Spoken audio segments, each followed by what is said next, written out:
A Segunda Guerra Mundial é um assunto que nunca deixa de despertar fascínio e curiosidade. E algo que pouca gente comenta é que por trás da máquina de guerra e da ideologia racial, existia também um universo oculto de sociedades secretas e crenças esotéricas que teriam influenciado a formação de identidade da Alemanha nacional-socialista. A pergunta é: seria o nacionalsocialismo realmente só um movimento político, levado pelo desejo de hegemonia e controle? Alguns dizem que, além do que é amplamente conhecido, o movimento também teria sido uma tentativa de estabelecer um novo sistema de crenças baseado em símbolos ocultos e energias de planos espirituais. Para entender melhor essa alegação, a gente precisa voltar ao final do século XIX e início do século XX. Era uma época em que o ocultismo estava em alta na Europa, assim como o interesse pelas sociedades secretas.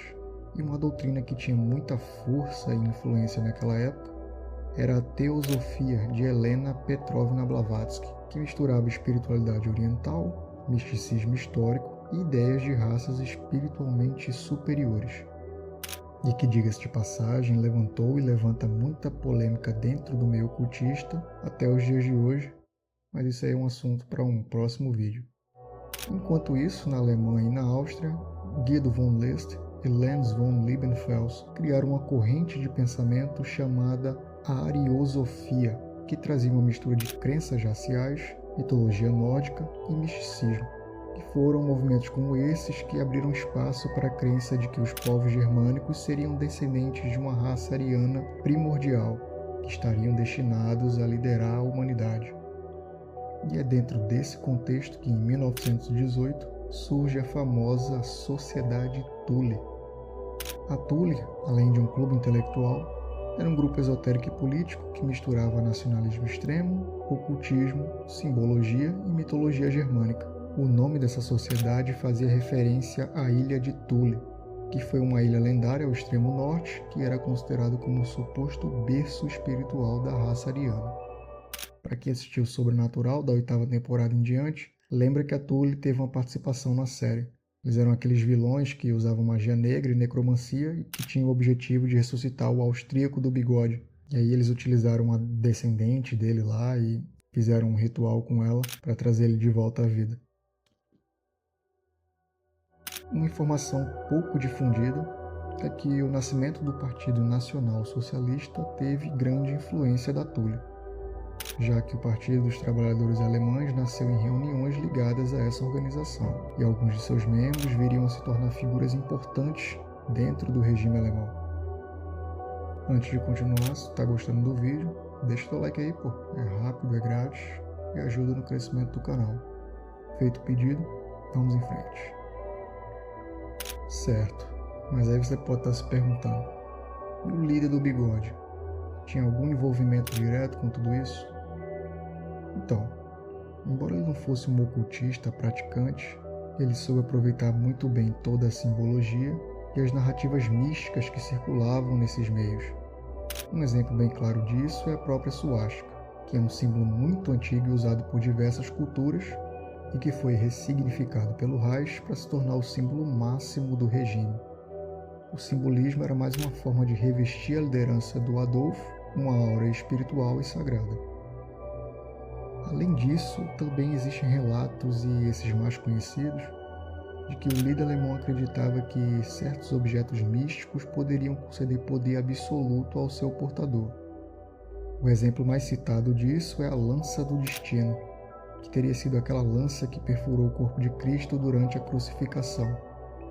Dizem que o austríaco do bigode teria tido contato com essa relíquia em Viena, antes mesmo de chegar ao poder, e acabou desenvolvendo um fascínio pelo objeto. Alguns acreditavam que aquele que tinha o objeto possuía o destino de governar o mundo. Essa fascinação, não só por essa relíquia em específico, mas pelos outros chamados objetos mágicos, se tornou um ponto característico do regime alemão daquela época. E para quem já deve ter se ligado, a Lança do Destino é aquele mesmo objeto do filme Constantine, que seria responsável por ajudar a trazer o filho de Lúcifer para a Terra. Mas se o Führer viu o ocultismo só como ferramenta simbólica, Heinrich Himmler, que era o chefe da SS, simplesmente mergulhava nessas ideias. Ele transformou a SS em uma ordem de cunho místico inspirada em cavaleiros medievais e antigos guerreiros germânicos. O cara meio que via esses oficiais como uma reencarnação de ancestrais arianos que estariam ali para a construção de um império supremo. Um dos símbolos mais fortes dessa visão era o castelo de Wewelsburg. Himmler remodelou esse castelo para servir como centro espiritual da SS. Ele decorou salões com símbolos esotéricos, incluindo o famoso Sol Negro gravado no piso. O local também era usado para cerimônias iniciáticas e rituais secretos, o que reforçava a ideia de que a SS era bem mais do que uma organização militar. Em 1935, Himmler fundou a ANNERB, que era um instituto dedicado a pesquisar supostas origens da raça ariana, e ele organizou expedições para lugares mais distantes do planeta, como o Tibete, Escandinávia e o Cáucaso, em busca de vestígios que pudessem confirmar suas teorias raciais e místicas.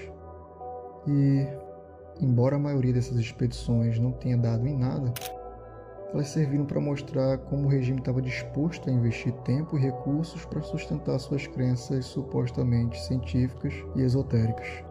Se prestarmos atenção, até os comícios, como os de Nuremberg, funcionavam como verdadeiros rituais, trazendo além do culto coletivo todo o simbolismo de runas, suásticas, águias imperiais, uniformes, construções. Era uma típica representação de uma religião de massas. Mas afinal, até que ponto o ocultismo realmente influenciou o nacionalsocialismo?